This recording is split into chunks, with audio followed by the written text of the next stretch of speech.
date back to the Bronze Age. That's around 4,000 years ago, or about the same time as the creation of Stonehenge. But for now, below us we have a network of mine shafts used to extract copper dating back to the Industrial Revolution, although these are now abandoned as they fell into disuse when Llandudno became a popular seaside holiday resort later in the Victorian era.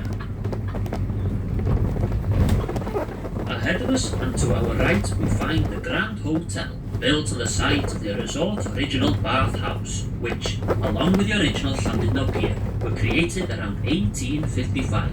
Today, the 168-room Grand Hotel is the largest hotel in North Wales. The Beatles stayed here in 1963 when they played in the town, and it is reported that when Winston Churchill stayed here in 1948, he requested a candelabra so that he could light his cigars. From here and down to our right, you can appreciate the length of the Llandudno Pier, which is over 3 times longer than the Great Orme is high. Today, the longest pier in Wales, at 2,295 feet in length, one of the finest in the United Kingdom, and recently featured in the hit ITV television series, The Pier. The original pier was constructed by the St George's Harbour and Railway Company and stretched for just 242 feet. But after the Royal Charter storm in 1859, the decision was taken to rebuild a more resilient and impressive structure, the current pier being completed in 1878.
You both on both buses? Yeah. About the vintage? He is supposed to be out. Okay, so potentially. Yes. He was out yesterday, but he didn't run, obviously. Thanks. See you later.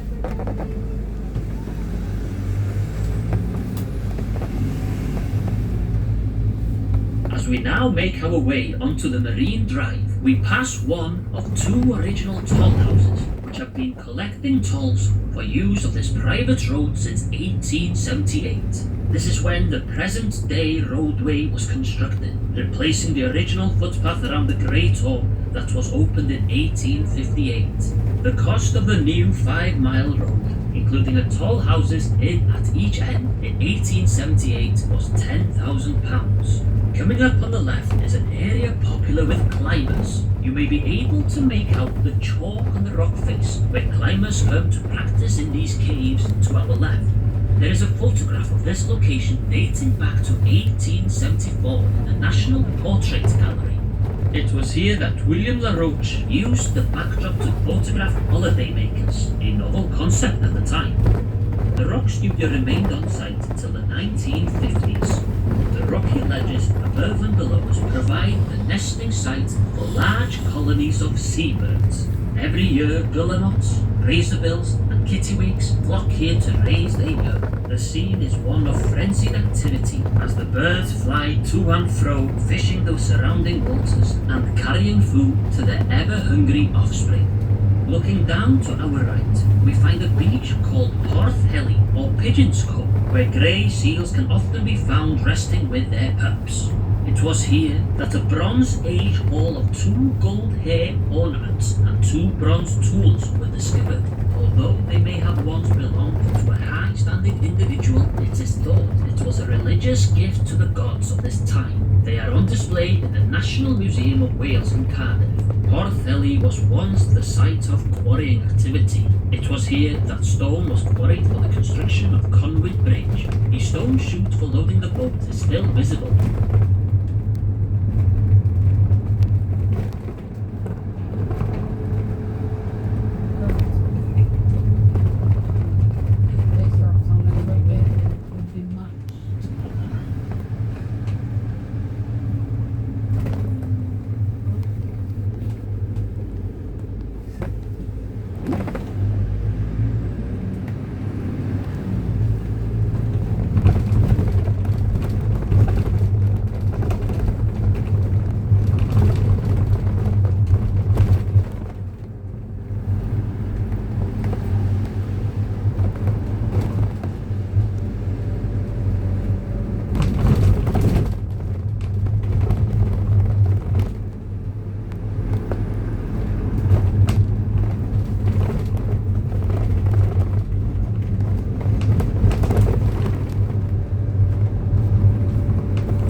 If visibility allows, we will be able to see the wind turbines of Gwyntamore Wind Farm. There are 160 turbines and is currently the 5th largest offshore wind farm in the world, but there are plans to extend it with an additional 48 turbines. During the coronavirus pandemic, our goats gained world renown as they ventured down from the Great Orme into the centre of town, where they occupied the streets deserted by local residents and shoppers. They would often be seen outside the town's Asda store, possibly attracted by the Kids Eat Free offer. The cliffs above us are home to colonies of seabirds, such as guillemots, kittywinks, and razorbills, as well as gulls. Land birds such as ravens, peregrine falcons, little owls, and red-billed choughs can also be found here.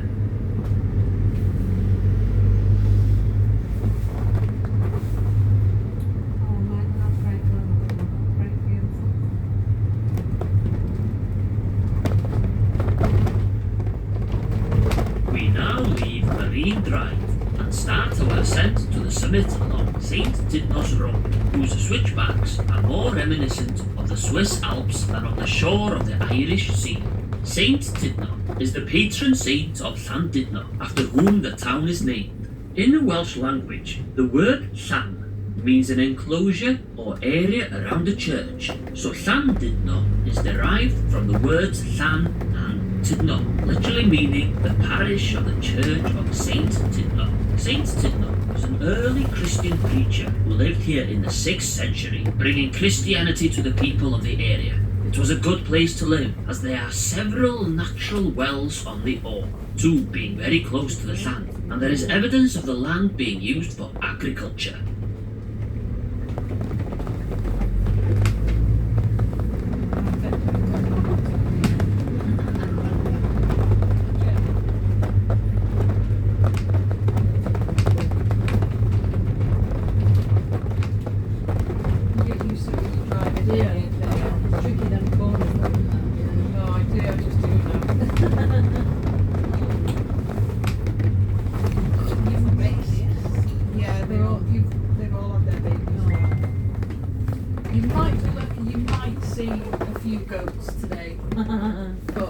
Quite foggy, they might be down slightly. Yesterday they were on the cliffs. Oh, were they? They were actually Are they friendly?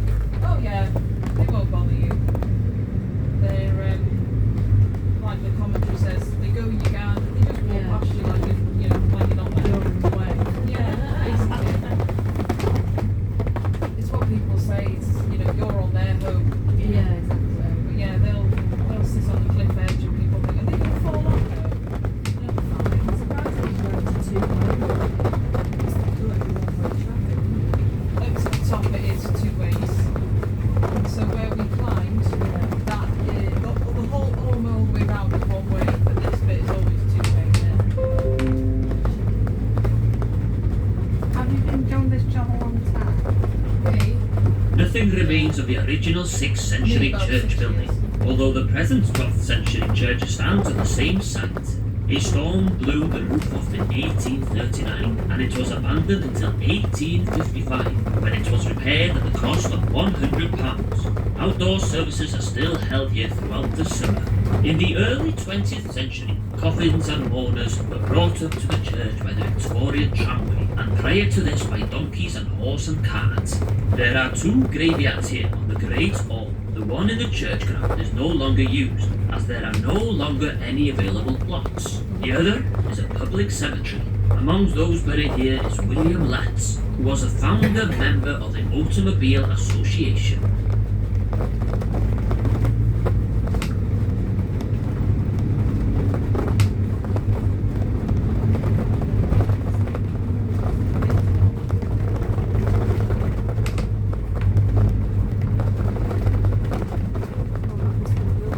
Sometimes you'll see the goats in there as well, but I don't think they're in there today. The sheep are. Oh, no, yeah, sheep, yeah, some sheep. Well, they're fucked a lot because they'll keep the grass down. Yeah, that's more likely why the farmer let them go around. It would save a fortune, that, instead of going around cutting all the grass.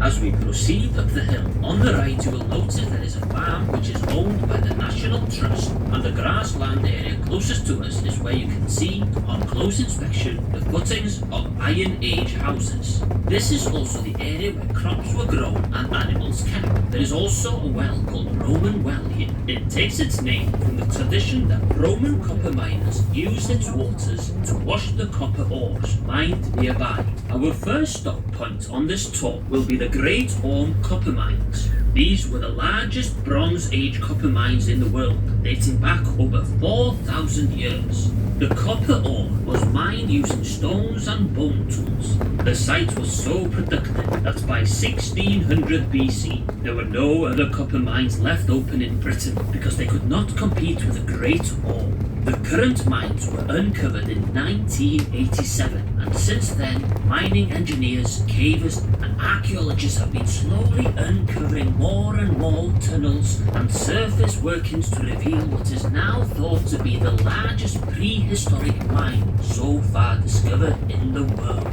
If you wish to leave the tour here and visit the mine, please check the times of the bus with your driver and hold on to your bus ticket, as this will entitle you to a discount of the entrance fee for the mine.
The Great Orme is home to approximately 200 cashmere goats. They are descended from a pair of goats, a gift from the Shah of Persia to Queen Victoria, who kept them in the grounds of Windsor Castle. Lord Boston acquired a pair from the royal herd for his estate in Llandudno, then subsequently released them on the Orme. When we arrive at the summit, if you are leaving us here, watch out for the goats. They are not shy of visitors. The highest building on the Great Orme is the Summit Complex, which was originally built in 1909 as the clubhouse for an 18-hole golf course, right here at the summit of the Great Orme. Prior to that, there was a semaphore station here, one of 11 along the 80-mile coast from Holyhead to Liverpool. The main purpose was to report to the port so they could prepare to dock and unload the cargo ships. In more recent times, the complex was owned by middleweight boxing champion Randolph Turpin. At the time, it featured an open-air boxing ring for demonstrations by Turpin. From the summit, and if the weather is kind to us, we will have unrivaled views across towards Anglesey, the Menai Straits and Snowdonia to the west. If we are lucky, to the Isle of Man to the north, along with the Laker District and the Wirral to the east. The visitor centre is free to visit and has some interesting exhibits relating to the Great Orme. If you are leaving us here, please hold on to your bus ticket and check with the driver for the times of the departures.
As we leave the Great Orme Summit Complex, on our left you will see the Great Orme Tramway, which was originally opened in 1902 and operates as a two-section cable or funicular system.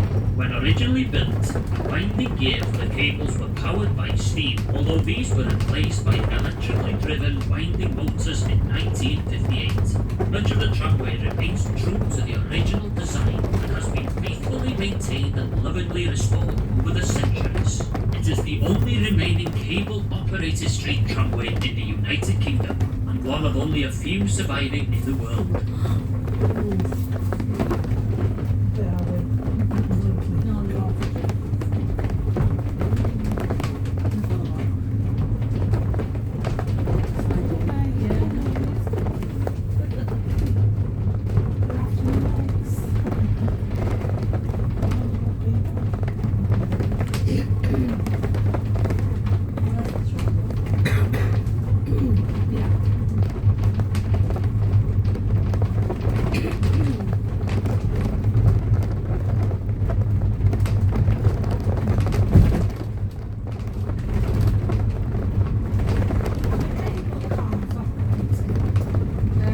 I don't think so, because that's the cable car line there. And you would have seen one by now.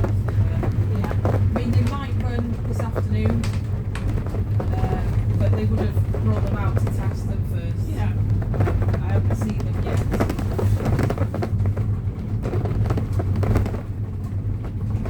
Ahead of us, where the two sections of tramway meet, we find the halfway station. The building and power plant were rebuilt in 2001 as a result of a substantial grant from the Heritage Lottery Fund. Today, we find a tramway museum within the halfway station. In the early days, residents of the Orme would use it as their main form of transport to and from the town, and would get on and off between stops whilst the tram slowly made its way up and down the slope.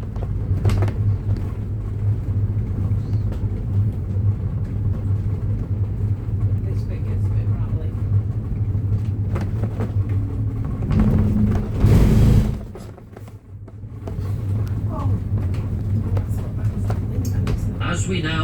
the very steep descent down off the Great Orme, we can truly appreciate the grandeur of this incredible location. Ahead of us to our right, we can see water. This is the Conwy estuary, which meets the Irish Sea to the west of the Great Orme. And now, as we drop further, we see the magnificent Llandudno Bay and Promenade, which lies to the east of the Great Orme. The promenade took 2 years to build and was completed in 1878. It runs for almost 2 miles from the Great Orme towards the Little Orme. When created, the Victorians also erected wooden groins out to sea, which attract sand on the shoreline, and for over a century, Llandudno enjoyed the beautiful sandy North Shore. But as the groins fell into disrepair and local residents objected to the unsightly structures being replaced, the sand was slowly washed away along the coast. The current rocks were laid on the shoreline as a sea defence mechanism, and while somewhat unpleasant to sit and walk on, they are very efficient at protecting the promenade and town behind from winter storms. As we cross over these traffic lights, look down to your right. This is the steepest part of the tramway. This section leading to the bottom, or Victoria Station, goes past the King's Head day lunchtime, and then would get paid their weekly wage in the pub. They would not have received very much money at all, because the cost of the candles and the explosives that they had to use that week were deducted from their pay, and it is inevitable that they spend some of their wages in the King's Head before heading for home.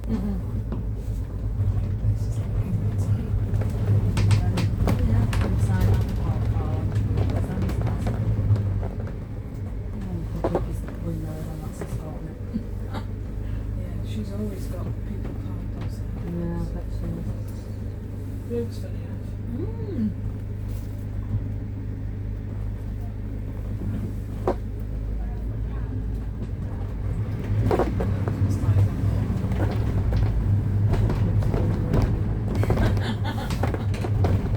I will if he's not there. Yeah, on the way back. Yeah. You still in, mate? Well, if we don't have anybody going on the tour, we come up here. Oh, you come this way, do you? Come up this way, yeah.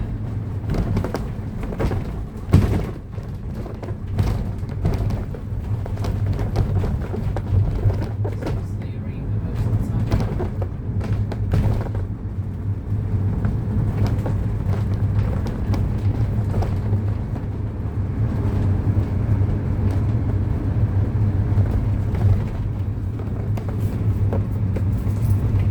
You know when they run both promenade and the sun, what was that? Okay. He said he put stones there for seeing pieces. Oh yeah.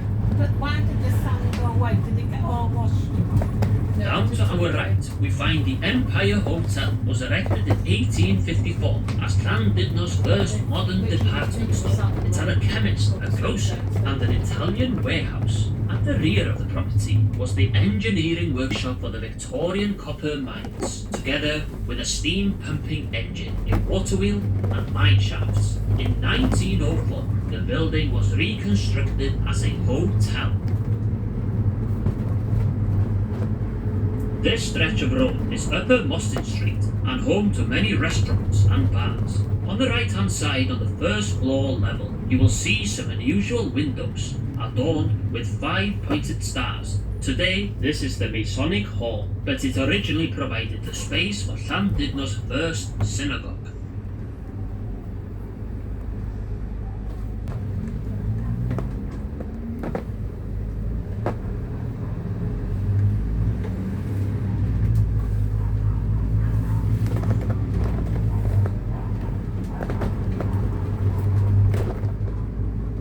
Like every town, the shops on the high street have had many uses over the years. On the right, above Ty Gobaith shop, there remains the reminder it once housed a butcher's shop.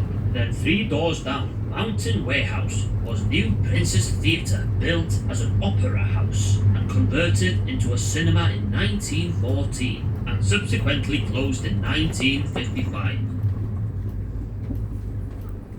As we turned right, behind that west bank is the original Cocoa House, which was the alcohol-free alternative to the pub. In 1907, the Llandudno branch of the National Union of Women's Suffrage Societies was founded.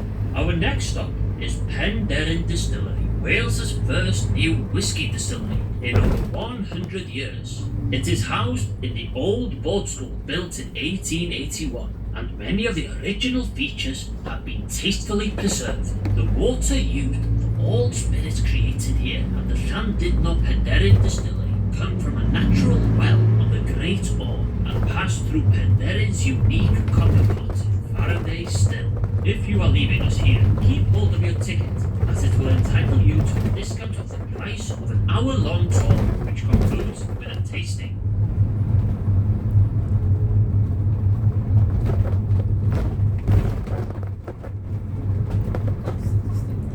Very modern. For those of you who have just joined us, we hope that you're not seeing double as we make our way back to the pier. Feel free to share any purchases, but not with a driver. That's a bit creepy, isn't it?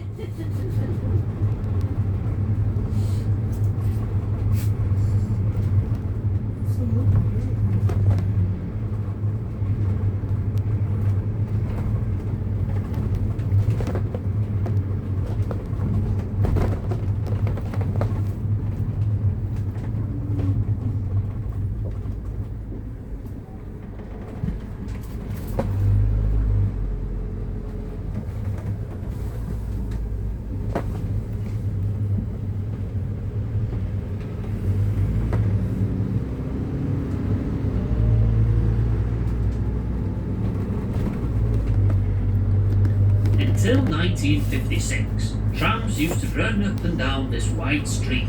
When Llandudno was first built, it was stipulated that no building could be any taller in size than the width of the street it faces. On the right is Llandudno Museum, and the Home Front Museum is located just behind the church again to our right. The elegant building to our right is now the Palladium, a Wetherspoons public house, although as the name suggests, it was formerly the Palladium Theatre. It was built on the site of the old town market. This one's right, places like That one's a nice Wetherspoon. that. Is it? Oh, it is. Is there such a thing?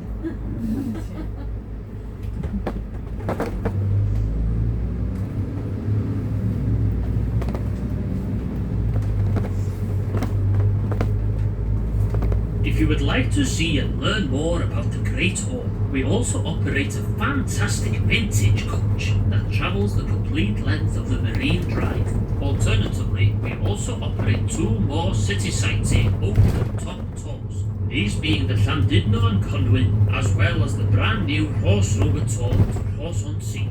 Showing today's bus ticket will entitle you to a discount of either of these tours. Diolch yn fawr am deithio gyda City Sightseeing. Thank you for travelling with City Sightseeing. We do hope you have enjoyed your tour.